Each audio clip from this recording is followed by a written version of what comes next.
American Patriots and the Declaration of Independence. After the battles of Lexington and Concord, the American Patriots found themselves at war with Great Britain. Some of the Patriot leaders hoped that the break between the British government and the American colonies could be mended, but as the war went on, more and more colonial leaders became convinced that peace would come only with American independence. Who were the American patriots who risked their lives by openly challenging the authority of the British King and Parliament? Three of the best-known patriot leaders came from Massachusetts. They were Samuel Adams, John Adams, and John Hancock. Samuel Adams was the son of a wealthy businessman, but he had no knack for business. He had tried and failed at many things. It seemed that Sam Adams would never become successful at anything. Then the British Parliament passed the stamp and sugar taxes on the American colonies. Sam Adams soon discovered that he had a knack for organizing people in the colonies to oppose the unfair laws. He became a leader of a patriot organization called the Sons of Liberty and took a leading part in the Boston Tea Party. Sam Adams' fiery writings also helped stir up support for the patriot cause. John Adams was Sam Adams' cousin. 13 years younger, he was a lawyer who had earned great respect among the colonists. He had been a leader in the protests against the Stamp Act and had supported the Boston Tea Party. He was opposed to violence, yet when the war broke out, he worked to get George Washington appointed commander of the Continental Army. He was known as Old Sink or Swim Adams because of his statement, "I will sink or swim, live or die, survive or perish with my country." John Hancock was one of the wealthiest merchants in the American colonies. Hancock became a patriot leader after British customs officials caught the crew of his ship Liberty trying to bring a shipment of wine into Massachusetts without paying taxes on it. The officials charged Hancock with smuggling. John Adams agreed to be his lawyer. The charges were dropped, but Hancock soon was won over to the patriot cause by Sam Adams. Another important patriot was Thomas Paine. Born in England, Paine had tried and failed at many professions before chance brought him to the attention of Benjamin Franklin, one of Pennsylvania's patriot leaders. In 1774, Franklin arranged for Paine to travel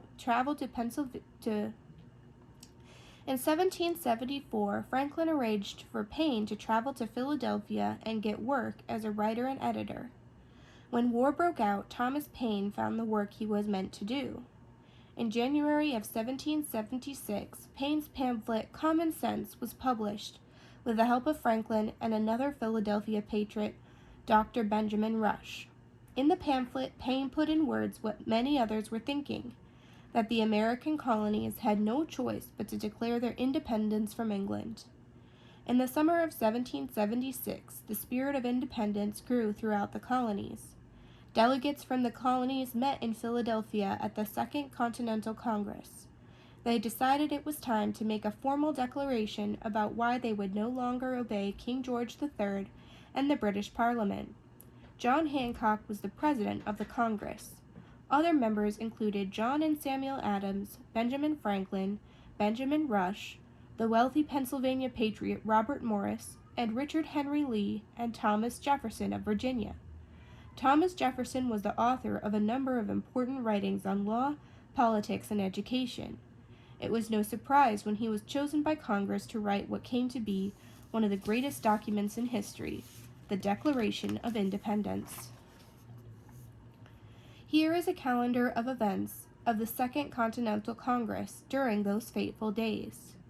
June 7th, Richard Henry Lee of Virginia proposes a resolution saying that these united colonies are, and of rights ought to be, free and independent states. June 10th, a vote on the Lee resolution is delayed for 3 weeks so that the delegates can return to their colonies and discuss it with the colonial leaders. Meanwhile, Congress appoints a committee of 5 to write what will become the Declaration of Independence. Thomas Jefferson is the chairman.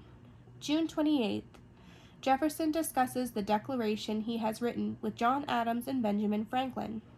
The committee approves it. July 1st, Congress reconvenes.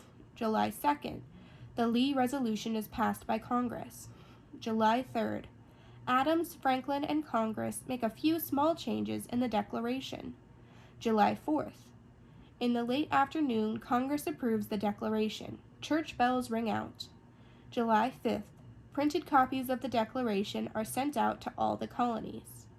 The Declaration of Independence stated, in carefully chosen and beautiful language, the Patriots' ideas about the purpose of government and the reasons for the American colonies' Declaration of Independence. With the Declaration of Independence, the delegates in Philadelphia created a new nation. Now there was no turning back. They would indeed have what Patrick Henry years earlier had called for: liberty or death.